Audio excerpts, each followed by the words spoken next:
Hello दोस्तों, कैसे हैं आप सब। उम्मीद करते हैं आप सभी अच्छे होंगे। दोस्तों, एसएससी के प्रीवियस ईयर क्वेश्चंस की सीरीज के अंतर्गत आज हम लोग रीजनिंग के 14वें वीडियो को डिस्कस करने वाले हैं। इससे पहले हमने इसके 13 वीडियो को डिस्कस किया हुआ है। यदि आपने अभी तक उन वीडियो को वॉच नहीं किया हुआ है तो आप उसे प्लेलिस्ट में जाके वॉच कर सकते हैं। तो आइए आज की वीडियो को स्टार्ट करते हैं।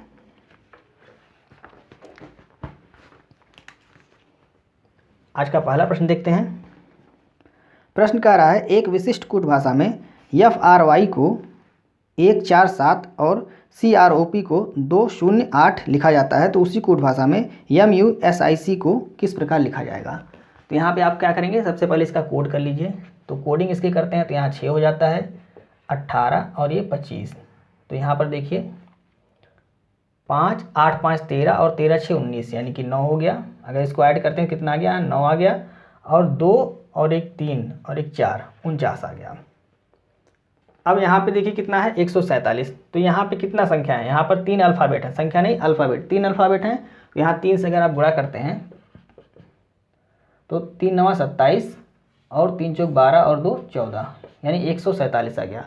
मतलब अल्फ़ाबेट का जो भी यहाँ पे कोडिंग है उसको ऐड कर ले रहा है और उसके बाद जितने अल्फ़ाबेट हैं उनसे उनमें गुणा कर रहा है। यहाँ पर देख लीजिए, यहाँ पर 3 18 और 15 और ये हो गया आपका 16। तो 6 और 5 11, 11 8 19 और 19 और 3 22, 2 हो गया। और 1 2 3 और 2 5 52 हो गया। यहाँ 1 2 3 4 अल्फ़ाबेट हैं तो 4 से गुणा करेगा तो कितना हो जाएगा, यहाँ पर 4 दूनी 8 और 4 पंचे 20, कितना हो गया 208। सेम चीज़ यहाँ पर कर रहा है, अल्फ़ाबेट के जो यहाँ पे कोड हैं उनको ऐड करके और जितने अल्फ़ाबेट हैं उनसे गुणा कर देगा।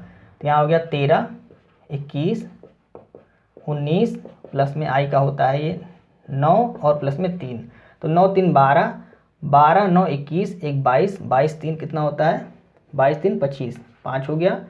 और यहाँ पे 1 और 2 3, 1 4 और 4 2 6, 65 हो गया। इसमें आप 5 से गुणा कर देंगे तो 5 बचे 25, 5 हो गया। और 5 6 30, 2 32 यानी 325 यही आपका राइट आंसर हो गया। देख लीजिए किसी ऑप्शन में आ रहा है 325, ऑप्शन नंबर बी में आ रहा है, तो ऑप्शन नंबर बी आपका राइट आंसर हो गया।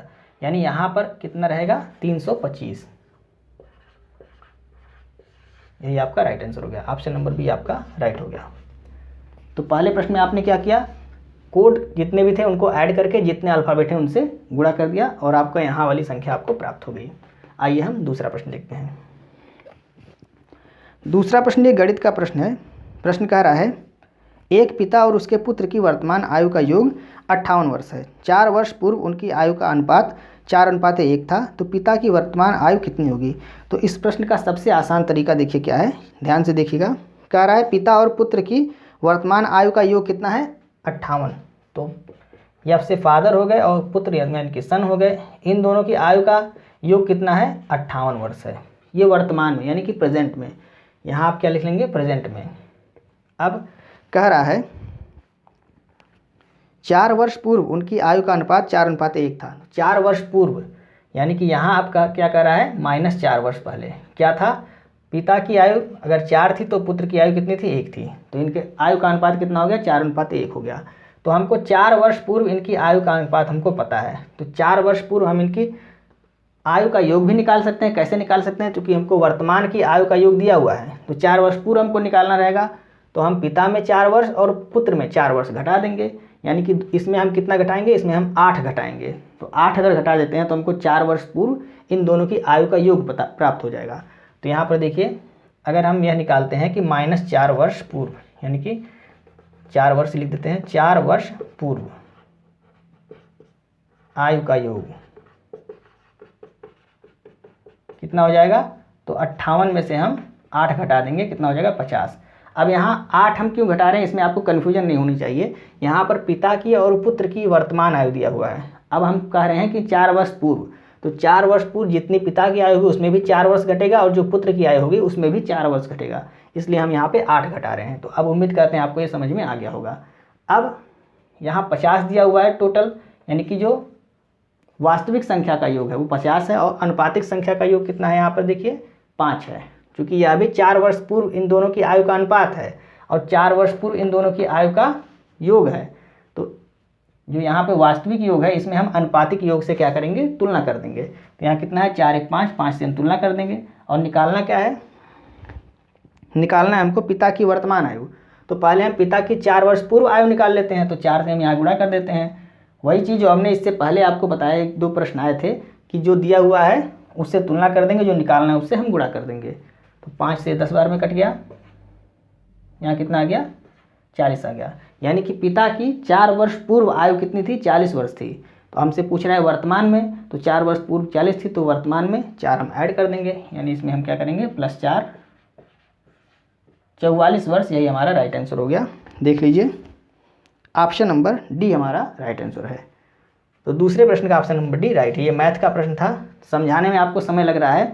आप अगर 3-4 बार इस प्रश्न को देखें और खुद से सॉल्व करें तो मुश्किल से 30 सेकंड लगेगा, उससे ज़्यादा नहीं लगेगा। जो दिया हुआ है उससे तुलना और जो ज्ञात करना है उससे गुणा, बस यही आपको करना है। एक बार आप फिर से इस प्रश्न को रिवाइज करके देख लीजिए। सबसे आसान मेथड है और हमेशा यह उपयोग में आपके आता रहेगा। केवल इसी प्रश्न में नहीं, सभी प्रकार के प्रश्नों में यह जो फार्मूला है यह आपका उपयोग में आता रहता है। जो दिया है उससे तुलना और जो ज्ञात करना है उससे गुणा। आइए हम तीसरा प्रश्न देखते हैं। तीसरा प्रश्न कह रहा है दिए गए विकल्पों में से उस संख्या का चयन करें जो निम्नलिखित श्रेणी में प्रश्नवाचक चिन्ह के स्थान पर आ सकती है। तो अंतर निकालिए आप। 14 दूनी 28, तो 28 + 1, यानी यहाँ पर 14 में 2 से गुणा कर दे रहा है, 14 दूनी 28 और प्लस में 1 कर दे रहा है। यहाँ देखिए 30 दूनी कितना होता है, 30 दूनी 60, यानी 29, 29 दूनी कितना हो गया 58 और -1, यहाँ पर भी 2 से गुणा करके -1 कर रहा है। यहाँ पर भी 2 से गुणा करिए और -1 करिए, तो 57, यानी कि 500 करें 114। और यहाँ पर देखिए एक बार आपका प्लस कर रहा है, यहाँ पर जो है प्लस करेगा और यहाँ पर माइनस करेगा, क्योंकि 57 लाना है ना। तो 29 दूनी कितना होता है, 29 दूनी 58, तो -1 करेगा तो आपका यहाँ 57 आएगा। अब यहाँ पर प्लस किया, यहाँ पर माइनस किया, तो यहाँ पर भी आपको प्लस करना है। तो जब 57 में आप 2 से गुणा करेंगे तो कितना हो जाएगा 114, उसमें 1 ऐड करेंगे तो 15 हो जाएगा। अब यहाँ पे आपको माइनस करना है, 2 से गुणा करके माइनस करना है। तो जब इसको करेंगे तो आपका क्या आ जाएगा 229 आ जाएगा। अब इसमें क्या करना है, इसमें भी 2 से गुणा करके और यहाँ पे प्लस करना है। एक बार +1 -1 +1 -1 +1, तो आगे अगर होता तो -1 होता। तो यहाँ पर देखिए 2 से गुणा कर दीजिए और 1 घटा दीजिए, जोड़ दीजिए, तो 2 9 18 और 1 19, यहाँ 9 हो गया, और 2 दूनी 4 1 5 और 2 दूनी 4, यानी कि 459। यही आपका राइट आंसर हो गया। 459 ऑप्शन नंबर बी में दिया हुआ है, तो ऑप्शन नंबर बी आपका राइट आंसर हो गया। तीसरे प्रश्न का ऑप्शन नंबर बी आपका राइट हो गया। उम्मीद करते हैं आपको समझ में आ रहा होगा। आइए हम चौथा प्रश्न देखते हैं। चौथा प्रश्न कह रहा है उस विकल्प का चयन करें जिसका तीसरी संख्या से वही संबंध है जो दूसरी संख्या का पहली संख्या से है। तो यहाँ पे आपको ये 7 का क्यूब दिख रहा होगा, लगभग 7 का क्यूब कितना होता है 3 4 3, ये 7 का क्यूब होता है। और यहाँ पर लिखा है 3 4 2, यानी कि -1 इसमें से कर दिया है। यहाँ 9 लिखा हुआ है, 9 का क्यूब कितना होता है तो 729, 9 का क्यूब कितना होता है 729, इसमें से आप -1 कीजिए कितना हो जाएगा 728। यही आपका राइट आंसर हो जाएगा। देख लीजिए 728 ऑप्शन नंबर बी में दिया हुआ है, तो 728 यानी कि ऑप्शन नंबर बी आपका चौथे प्रश्न का राइट आंसर हो जाएगा। आइए हम पांचवा प्रश्न देखते हैं। प्रश्न कह रहा है दिए गए विकल्पों में से उस आकृति का चयन करें जो नीचे दी गई श्रृंखला में प्रश्न चिन्ह के स्थान पर आ सकती है। तो ये आसान है एकदम। ये जो आकृति है इसको क्या किया है, इधर से घुमा रहा है, यानी कि इस साइड से ऐसे घुमा रहा है। पहले इधर किया तो यहाँ पे यहाँ आ गया, ये सेकेंड वाले में आकृति यहाँ आ गई। फिर इसको थोड़ा सा और घुमाया है तो यहाँ पे आकृति इस तरह से आ गई। अब इसको थोड़ा सा और घुमाएगा तो यहाँ पे आकृति कैसी आ जाएगी, ये आकृति इस तरह से आ जाएगी। देख लीजिए किस ऑप्शन में है, तो ऑप्शन नंबर ए में और डी में। अच्छा एक चीज़ यहाँ पे और लिखा हुआ है, यहाँ पे लाइन भी है। यहाँ पे देखिए एक लाइन है, ये लाइन है, और दूसरे में क्या है, दूसरे में यहाँ पे लाइन है, तीसरे में क्या है, तीसरे में फिर आपकी यहाँ पे लाइन है, तो चौथे में लाइन यहाँ पे हो जाएगी। तो ऑप्शन नंबर डी आपका यहाँ पर राइट आंसर हो जाएगा। यहाँ पर देखिए एक में एक लाइन, फिर 2 लाइन, फिर एक लाइन, तो यहाँ पर फिर 2 लाइन होगी। तो ऑप्शन नंबर डी आपका राइट आंसर हो जाएगा, यानी पांचवें प्रश्न का ऑप्शन नंबर डी आपका राइट हो जाएगा। क्योंकि देखिए यहाँ पर इस तरह की आकृति आपकी ए में भी है और डी में भी है, लेकिन जो लाइन यहाँ पे बनाए, यहाँ पर एक लाइन फिर दो लाइन फिर एक लाइन, तो यहाँ पर दो लाइन होगा। तो ऑप्शन नंबर डी में आपका यहाँ पर दो लाइन दिया हुआ है, तो ऑप्शन नंबर डी आपका राइट हो जाएगा। आइए हम नेक्स्ट प्रश्न देखते हैं। छठवां प्रश्न देखते हैं। छठवां प्रश्न कह रहा है, जब दर्पण को संयोजन के दिए गए चित्र के दाईं ओर रखा जाता है तो दिए गए संयोजन के सही दर्पण प्रतिबिंब का चयन करें। तो अब यहाँ पर देख लीजिए, सबसे पहला अल्फ़ाबेट इसका दर्पण प्रतिबिंब क्या बनेगा, तो यहाँ पे इसका प्रतिबिंब इस तरह से बन जाएगा। अब ये देख लीजिए कि कितने ऑप्शन में दिया हुआ है, तो ये 3 ऑप्शन में दिया हुआ है। अब इसके आगे आप देखिए कि कहाँ पर डिफरेंट आपको दिख रहा है। तो जी का प्रतिबिंब सही बना हुआ है, एम का प्रतिबिंब भी सही बना हुआ है, यू का प्रतिबिंब देखिए जो सी है उसमें यन बना दिया, तो ये आपका कट जाएगा, यानी कि सी भी नहीं होगा। अब बी और डी ही केवल होगा। अब यहाँ पे देखिए इसमें वाई का प्रतिबिंब जो है बी में उल्टा बनाया है। वाई का प्रतिबिंब किस तरह से बनेगा, तो वाई का प्रतिबिंब इसी तरह से बनेगा, और बी में क्या किया है, बी में आपका इस तरह से कर दिया है, तो ये आपका गलत हो जाएगा बी। तो ऑप्शन नंबर कौन सा सही हो जाएगा, ऑप्शन नंबर डी आपका यहाँ पर राइट आंसर हो जाएगा। आपको पूरा नहीं बनाना है, आप ऑप्शन को देखेंगे, प्रश्न को देखेंगे, आसानी से आपका उत्तर मुश्किल से 4 से 5 सेकंड में आ जाएगा। आइए 7वां प्रश्न देखते हैं। 7वां प्रश्न कह रहा है, एक निश्चित कूट भाषा में SHIMLA को TJLQQG और RANCHI को SCQGMO लिखा जाता है, तो उसी कूट भाषा में MUMBAI को किस प्रकार लिखा जाएगा। तो सबसे पहले आपको यहाँ पे क्या करना है, कोडिंग करना है। तो अगर आपको कोड याद है तो भी आप आसानी से कर सकते हैं। यहाँ देखिए S का होता है 19 और D का होता है 20, यानी कि +1 हो गया। यहाँ 8 होता है, यहाँ कितना J का होता है 10 +2 हो गया। ये 9 होता है और ये 12 +3 हो गया। ये 13 होता है, ये 17 +4 हो गया। यहाँ 12 और ये 17, 12 5 17 +5 हो गया। और A 1 होता है और ये 7 होता है, यानी कि +6 हो गया। कोड याद है तो आसानी से आप कर सकते हैं। अब इतना प्रैक्टिस सेट हम लोग कर चुके हैं कि कोड आसानी से याद हो गया होगा। यहाँ पर देखिए सेम चीज़ यहाँ पर भी कर रहा होगा, तो वही चीज़ आपको यहाँ पर करना है। 1 2 3 4 5 6 इस तरह से ऐड कर देना है। तो देख लीजिए, यम का होता है 13, तो यहाँ पे 14 हो जाएगा, यानी एन हो जाएगा। यू का होता है 21 और 2 23, यानी कि डब्ल्यू हो जाएगा। यम का कितना होता है 13 और 3, 13 3 कितना होता है, तो 13 3 16, यानी कि पी का हो जाएगा। एन डब्ल्यू पी देखिए कहीं दे रहा है, एन डब्ल्यू पी किसी ऑप्शन में दे रहा है, एन डब्ल्यू पी केवल एक ही ऑप्शन में दे रहा है, तो ऑप्शन नंबर ए आपका यहाँ पर राइट आंसर होगा। टिक करके आप आगे बढ़ जाइए। आगे आप अगर प्रश्न जब आपका पेपर आएगा उसमें आप इतना ही करके और नेक्स्ट प्रश्न में आप जा सकते हैं, क्योंकि यही केवल एक ही ऑप्शन में इतना दिया हुआ है, बाकी किसी ऑप्शन में नहीं दिया हुआ है। आइए हम 8वां प्रश्न देखते हैं।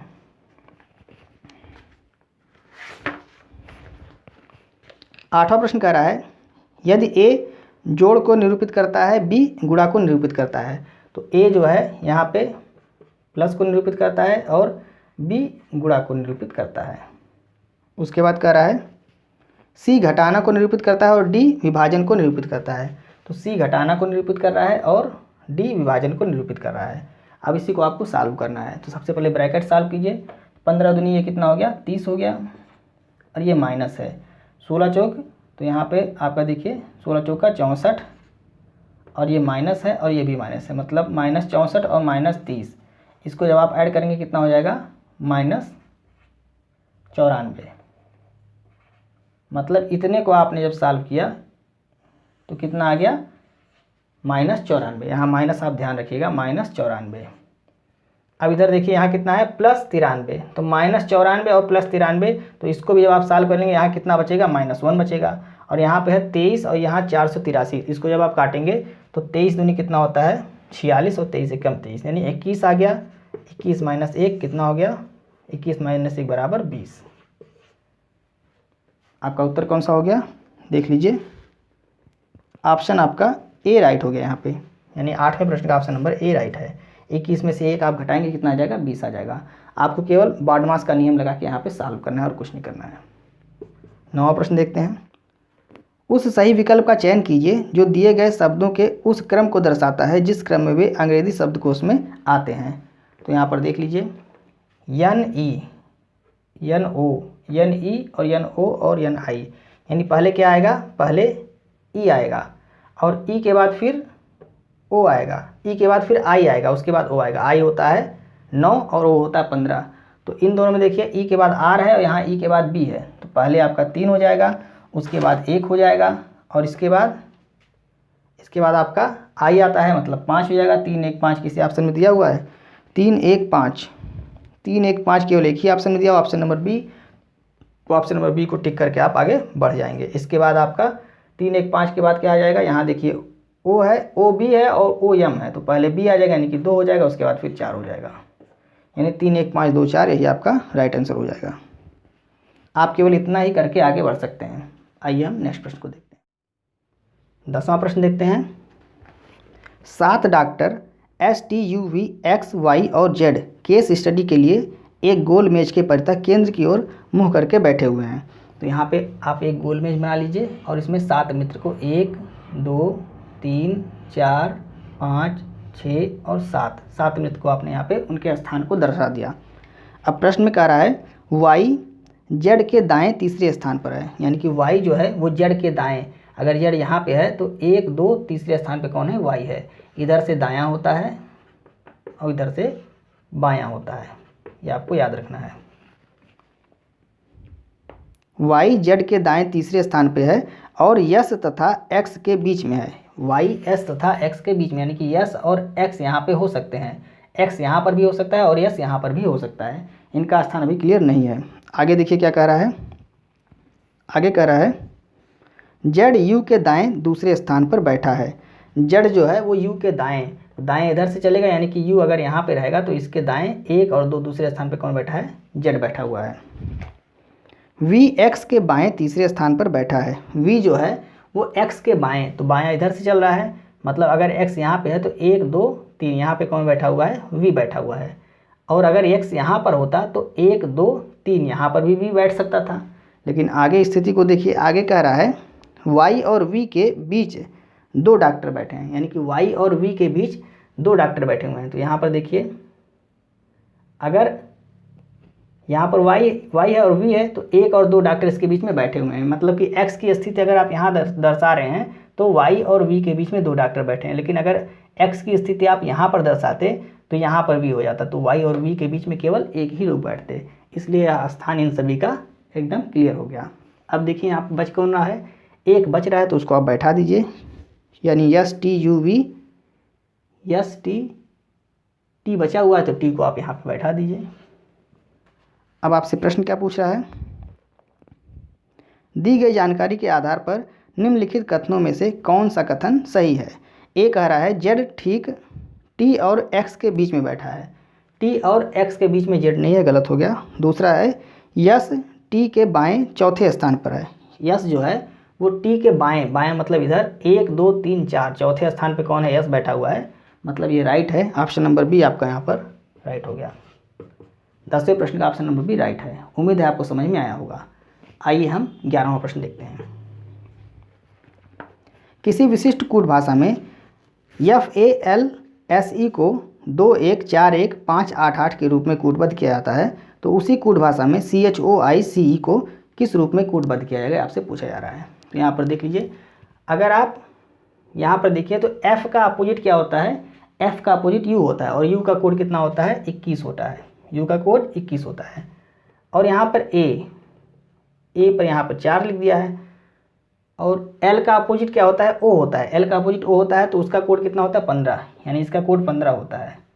S का अपोजिट क्या होता है, H, और H का कोड कितना होता है, 8 होता है।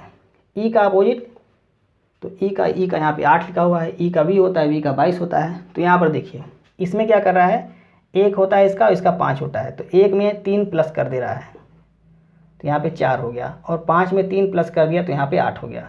मतलब जो स्वर है AEIOU उसमें 3 ऐड कर रहा है, उसके कोड में 3 ऐड कर दे रहा है, और जो व्यंजन है उसका विपरीत का कोड लिख रहा है। यही चीज़ आपको यहाँ पे करना है। तो C का विपरीत क्या होता है, X, मतलब 24 हो गया। H का विपरीत क्या होता है, तो हाई स्कूल, S होता है, S का 19 हो गया। O का क्या होता है, तो O का देखिए O का कोड होता है 15 और 3 ऐड कर देंगे, 15 3 18 यहाँ पे हो गया। I का कोड कितना होता है, 9, 9 में 3 ऐड करेंगे, 9 3 12 हो गया। C का कोड कितना अभी यहाँ पे लिखा आपने, तो यहाँ पे फिर से आप 24 लिख देंगे इसका अपोजिट, क्योंकि C का अपोजिट क्या होता है, X होता है, तो इसका कोड 24 हो गया। E मतलब 5 और 5 3 8, यानी 24 19 18 12 24 8, 24 19 18 12, 24, 8 ऑप्शन नंबर डी आपका यहाँ पे राइट आंसर है। थोड़ा सा आपको प्रैक्टिस करना पड़ेगा, जब आप प्रैक्टिस करेंगे तो आसानी से आपको ये सारे प्रश्न आने लगेंगे। आइए हम 12वां प्रश्न देखते हैं। प्रश्न कह रहा है वर्गों के उस समूह का चयन करें जिनके बीच के संबंध को निम्नांकित वेन आरेख द्वारा सबसे अधिक उचित तरीके से दर्शाया जा सकता है। पहला कह रहा है पालक, सब्जियां और आड़ू। तो यहाँ पे सब्जियों के अंतर्गत पालक आ जाएगा, तो यहाँ पे किसी के अंतर्गत वाला फिगर तो बना नहीं, तो ये होगा नहीं। दूसरा देखिए बुध, ग्रह, शुक्र। तो ग्रह के अंदर आपके बुध, शुक्र, पृथ्वी ये सभी आएंगे, तो ये भी नहीं होगा। तीसरा है व्यवसायी, वैज्ञानिक और गायक। वैज्ञानिक एकदम अलग होते हैं, व्यवसायी एकदम अलग और गायक एकदम अलग होते हैं। तो यहाँ पे ऑप्शन नंबर डी आपका राइट हो जाएगा। देखिए महिला, तैराक और पुरुष। तो कुछ महिला आपकी, ये महिला हो गई अगर, तो कुछ महिला तैराक भी हो सकती हैं और कुछ पुरुष भी तैराक हो सकते हैं। तो ये आपका राइट हो जाएगा। ऑप्शन नंबर डी आपका यहाँ पर राइट हो जाएगा। 12वें प्रश्न का ऑप्शन नंबर डी आपका राइट हो जाएगा। आइए हम 13वां प्रश्न देखते हैं। कह रहा है निशा जो दिलीप की पुत्री है वह देवेशी से कहती है, निशा देवेशी से कहती है तुम्हारी माँ ऋतु मेरे पिताजी की छोटी बहन है। मतलब किसकी माँ? देवेशी से कहती है, तो देवेशी की माँ ऋतु। यहाँ लिख लीजिए देवेशी की जो माँ है कौन है? ये ऋतु है। देवेशी की माँ कौन है? ऋतु है। तो तुम्हारी माँ ऋतु मेरे पिताजी की छोटी बहन है। मेरे पिताजी मतलब किसके? निशा जो दिलीप की पुत्री है, मतलब दिलीप की छोटी बहन है। ये किसकी बहन है? दिलीप। और दिलीप की पुत्री कौन है? निशा। ये आपका डायग्राम बन गया। फिर से देख लीजिए, कह रहा है तुम्हारी माँ ऋतु मेरे पिताजी की छोटी बहन है। तो निशा देवेशी से कह रही है कि तुम्हारी माँ ऋतु मेरे पिताजी की छोटी बहन है। और निशा किनकी? इनकी लड़की है, जो कृष्णा की दूसरी संतान है। जो कृष्णा की दूसरी, अब कृष्णा कौन है? जब ये दोनों भाई बहन हैं तो इनके पिता कौन होंगे? कृष्णा होंगे, यानी कि कृष्णा कौन हो गए? इनके ऊपर हो गए। अब कृष्णा की ये पुत्री हैं और ये कौन है? ये पुत्र हैं। ये पुत्र हो गए, ये पुत्री हो गई। आपसे पूछ क्या रहा है? आपसे पूछ रहा है कि कृष्णा का देवेशी से क्या संबंध है। कृष्णा का मतलब का इनके साथ लगा है, तो इनका संबंध आपको बताना है कि ये क्या है, किसके? देवेशी के। देवेशी की ये क्या है? तो लड़की की ये लड़की है, तो ये क्या हो गए? ये नाना हो जाएंगे। ऑप्शन नंबर कौन सा सही है? ऑप्शन नंबर डी आपका यहाँ पर राइट आंसर है। लड़की की लड़की इनको क्या कहेगी? इनको नाना ही तो कहेगी। तो ऑप्शन नंबर डी आपका राइट हो गया। आइए नेक्स्ट प्रश्न देखते हैं। 14वां प्रश्न देखते हैं। प्रश्न कह रहा है दिए गए विकल्पों में से उस अक्षर समूह का चयन करें जो निम्नलिखित श्रृंखला में प्रश्न चिन्ह के स्थान पर आ सकती है। तो यहाँ पर देखिए ई होता है आपका, इसका कोड 5 होता है, इसका कोड 17 होता है और इसका कोड 3 होता है। तो यहाँ पे अगर इसको देखिए कितना वृद्धि इसमें कितना हो रहा है, तो यहाँ पे 12, 5, 17 प्लस 12 हो रहा है और 17 से 3 हो गया, 17 और 3 20, तो 6 3 9 और 3 12, यहाँ पर भी प्लस 12 हो रहा है। तो आगे यहाँ पर जो अल्फ़ाबेट आएगा उसमें भी आप 3 में प्लस 12 की वृद्धि करेंगे, तो 12 3 15, यानी कि यहाँ पर ओ आएगा। ओ देख लीजिए किसी ऑप्शन में आ रहा है? ओ केवल एक ही ऑप्शन में आ रहा है, ऑप्शन नंबर ए में। तो यही आपका राइट हो जाएगा। एक और आप चेक करके देख सकते हैं आगे। तो यहाँ देखिए ये होता है 9 और यहाँ होता है 21, तो 9 और यहाँ पर भी क्या कर रहा है? प्लस 12 कर रहा है और 21 से फिर यहाँ पे जी मतलब 7 हो जा रहा है। तो 21 और 7 और 5 12, यहाँ पर भी प्लस 12 कर रहा है। तो यहाँ पर आपको 12 करना है। 7 और 12, 12 और 7 कितना होता है? 19, एस का होता है। तो ओ और एस ऑप्शन नंबर ए में देखिए ओ और एस दिया हुआ है, तो यही आपका राइट आंसर हो गया। टिक करके आप आगे बढ़ जाएंगे। आइए हम 15वां प्रश्न देखते हैं। 15वां प्रश्न ओपन डाइस से संबंधित प्रश्न है। प्रश्न कह रहा है दी गई सीट को मोड़कर एक घन बनाया जाता है। इस प्रकार बने घन में उस संख्या का चयन करें जो 4 संख्या दर्शाने वाले फलक के विपरीत फलक पर होगा। तो बहुत ही आसान है, देखते ही आप कर देंगे। 4 के विपरीत क्या होगा? तो 4 के विपरीत 2 होगा, 5 के विपरीत 1 होगा और 3 के विपरीत 6 होगा। तो इसका आंसर क्या हो गया? 2 इसका राइट आंसर हो गया। कई बार हमने आपको बताया है। तो ऑप्शन नंबर ए आपका राइट हो गया। 15वें प्रश्न का ऑप्शन नंबर ए राइट है। एक फलक को छोड़ के, जैसे यहाँ 5 का विपरीत 1 हो गया, एक फलक को हमने छोड़ दिया, फिर 4 का विपरीत 2 हो गया, इसमें एक फर्क को छोड़ दिया और यहाँ 3 का विपरीत 6 हो जाएगा। आइए हम 16वां प्रश्न देखते हैं। 4 अक्षर समूह दिए गए हैं जिनमें से 3 किसी प्रकार से समान है और एक उनमें असंगत है। उस असंगत अक्षर समूह का चयन करें। तो यहाँ पर देख लीजिए, पी का कोड होता है 16 और ये 18, 16, 18 और ये 14 और ये 20। तो अगर इन दोनों को देखिए तो यहाँ क्या हो रहा है, 16 और 14 -2 हो रहा है, और इन दोनों को अगर देखिए तो 18 2 20, यहाँ +2 हो रहा है, -2 +2। इसमें देखिए यहाँ इसका होता है 25 और 1, यहाँ इसका होता है 23 और 4। तो 25 से क्या हो रहा है 23 मतलब -2, और यहाँ पे 1 से क्या हो रहा है 4, 1 से 4 हो रहा है, मतलब यहाँ पर देखिए क्या हो जा रहा है +3, यहाँ पर +2 था और +3 था। अब एक और चेक कर लीजिए, जिस तरह से मिल जाएगा उसका अपोजिट वाला मतलब दूसरा वाला आपका आंसर राइट हो जाएगा। तो यहाँ देखिए 14 हो गया, 16 हो गया, 12 हो गया और ये आपका 18 हो गया। तो 14 से 12 हो गया -2 हो गया, और 16 से 18 हो गया +2 हो गया, मतलब ये आपका राइट आंसर हो गया। ऑप्शन नंबर बी आपका राइट है। यहाँ पर +3 हो रहा है, बाकी में +2 हो रहा है, यहाँ पर भी आपका लास्ट में +2 ही होगा, आप करके देख लीजिएगा। तो ऑप्शन नंबर कौन सा सही है, ऑप्शन नंबर बी यहाँ पे हमारा राइट आंसर है। आइए हम 17वां प्रश्न देखते हैं। किसी विशिष्ट भाषा में NUKMEXIL का अर्थ लिट दिस लाइट, उसके बाद कह रहा है KIMETO का अर्थ है द ब्राइट लाइट, और NUKKIYUN का अर्थ है दिस इज़ ब्राइट है। तो इस कूट भाषा में LIT का अर्थ क्या होगा आपको ज्ञात करना है।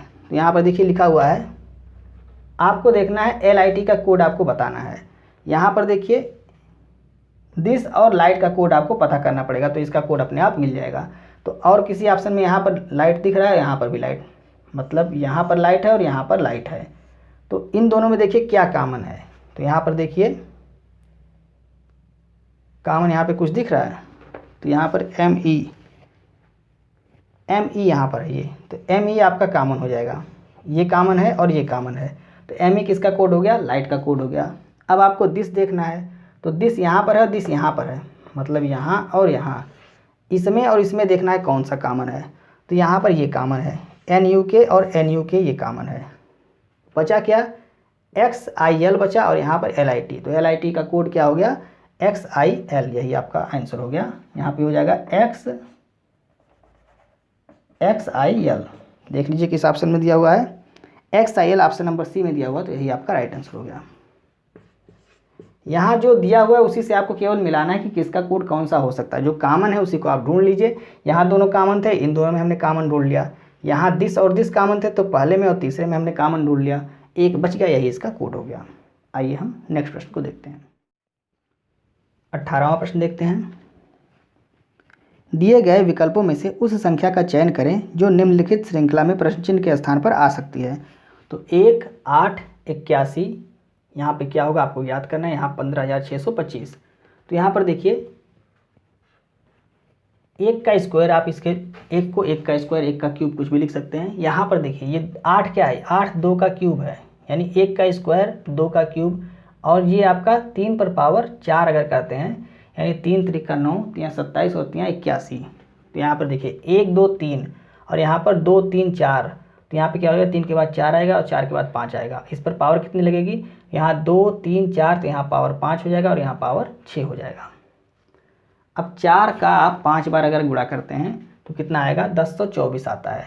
इसका अगर आप गुणा करते हैं तो कितना आ जाएगा, 1024 आएगा। आप गुणा करके देख लीजिए। और 5 का 6 बार गुणा करेंगे तो ये आएगा। तो राइट आंसर क्या हो जाएगा, 1024। यहाँ पर देख लीजिए इस ऑप्शन में दिया हुआ है 1024, ऑप्शन नंबर बी में दिया हुआ है। तो ऑप्शन नंबर बी आपका 18वें प्रश्न का राइट हो जाएगा। आइए हम 19वां प्रश्न देखते हैं। 19वां प्रश्न कह रहा है उस आकृति का चयन करें जो निम्नलिखित आकृति श्रृंखला में प्रश्न चिन्ह के स्थान पर प्रतिस्थापित करेगी। तो बहुत ही आसान है, देखते ही आप कर लेंगे। 4 ऑप्शन आपको दिए गए हैं, यहाँ त्रिभुज है, यहाँ चतुर्भुज है, यहाँ पंचभुज है, तो यहाँ षटभुज हो जाएगा। और षटभुज केवल एक ही ऑप्शन दिया हुआ ऑप्शन नंबर ए में, तो ऑप्शन नंबर ए आपका यहाँ पर राइट हो जाएगा। यानी यहाँ पर क्या हो जाएगा, ए वाला ऑप्शन हो जाएगा। आइए हम 20वां प्रश्न देखते हैं। ये काफ़ी आसान था, देखते ही आप उत्तर दे देंगे। 1 सेकंड 2 सेकंड लगेगा, केवल जितना आपको क्लिक करने पे समय लगे वही उतना लगेगा। 20वां प्रश्न कह रहा है उस विकल्प का चयन करें जो तीसरे अक्षर समूह से ठीक उसी प्रकार संबंधित है जैसा दूसरा अक्षर समूह पहले अक्षर समूह से संबंधित है। तो यहाँ देख लीजिए, ये 3 होता है और ये 10 होता है, ये 21 होता है, ये 18 होता है, ये 14 होता है, ये 11 होता है। तो यहाँ पर देखिए 3 से कितना हो रहा है 10 + 7, और यहाँ 14 से कितना हो रहा है 21 + 7, 11 से कितना हो रहा है 18 + 7। तो यहाँ पर भी आपको +7 करके अल्फ़ाबेट को लिख देना है।